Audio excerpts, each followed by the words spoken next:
Prosper Teboul, directeur général de l'APF. Bonsoir, déjà qu'est-ce que c'est que l'APF?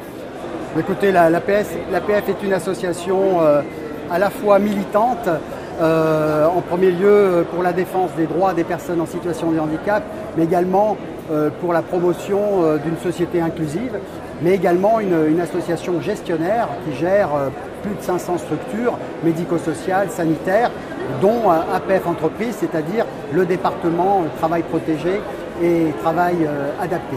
Et l'APF emploie plus de 14 000 salariés. D'accord. Alors en tant qu'acteur du milieu du handicap, ce salon handicap, emploi et achat responsable, qu'est-ce qu'il représente pour vous? Écoutez, il y a eu une première édition qui a été, je dirais, co-construite l'année dernière.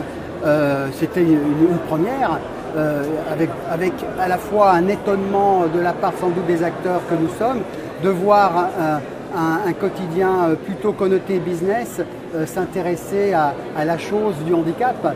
Et effectivement, c'était un pari formidable puisque ça s'est construit de manière itérative avec les Échos, LVMH et la Société Générale. Et on y est allé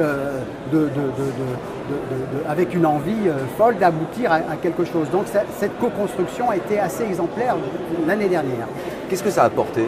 Écoutez, ça a apporté à la fois une image du secteur adapté protégé et en particulier au niveau de l'APF, une image d'APF entreprise et une valorisation des activités que l'on peut conduire.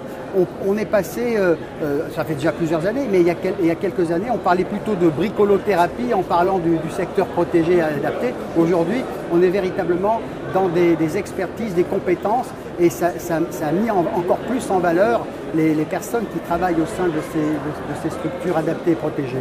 Et qu'est-ce que vous attendez de cette deuxième édition? Écoutez, cette deuxième édition, c'est une poursuite, une amplification de la première édition, c'est-à-dire que cette deuxième édition va permettre à la fois plus de partenaires, plus de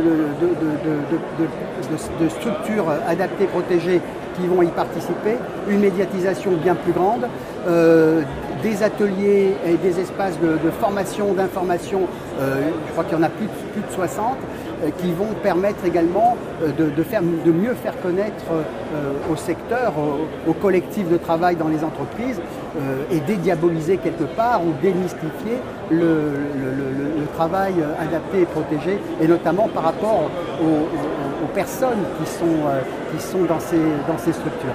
Mais je dirais qu'il y a un enjeu quand même assez important. Il faut savoir que plus de 500 000 personnes en situation de handicap sont au chômage, soit 2 fois plus que la moyenne des personnes valides. Et on attend, et l'APF attend beaucoup de ce salon, notamment en termes d'enjeux par rapport à l'emploi direct. Donc c'est une occasion rêvée pour faire rencontrer à la fois les entreprises, à la fois les structures adaptées et constituer des collaborations notamment pour des futurs recrutements. Comment on peut espérer faire changer ce chiffre sidérant?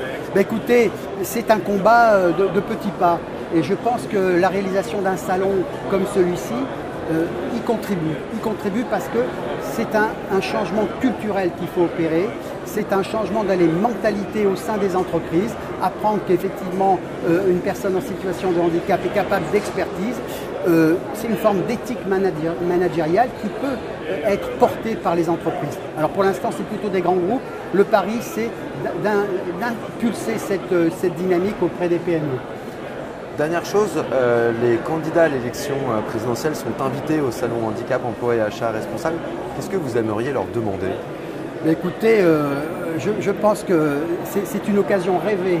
C'est une occasion rêvée pour les candidats à l'élection présidentielle de montrer l'attention qu'ils peuvent porter au secteur du handicap et considérer le handicap comme plutôt une opportunité et non pas une charge. Prosper Teboul, directeur général de l'APF, merci beaucoup. Merci à vous.